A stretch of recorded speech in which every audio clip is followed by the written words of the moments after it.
thunderstorm warning for central Lincoln County in central Mississippi, northeastern Hinds County in central Mississippi, western Madison County in central Mississippi, until 7:15 p.m. Central Daylight Time.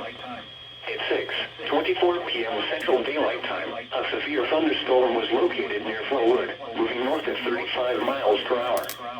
Hazard, 60 miles per hour with gusts and quarter-size hail. Source, radar indicated. Impact, hail damage to vehicles is expected. Expect wind damage to roofs, siding, and trees.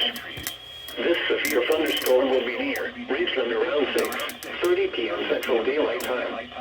Madison around 6:35 p.m. Central Daylight Time.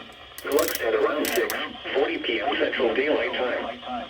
Canton and Annandale around 6:45 p.m. Central Daylight Time.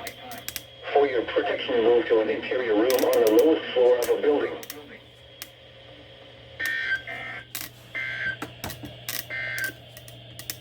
This is NOAA weather radio station KIH38, Jackson. We have interrupted routine programming because severe weather is affecting part of the listening area. We will resume normal programming as soon as the risk of severe weather has ended. The National Weather Service in Jackson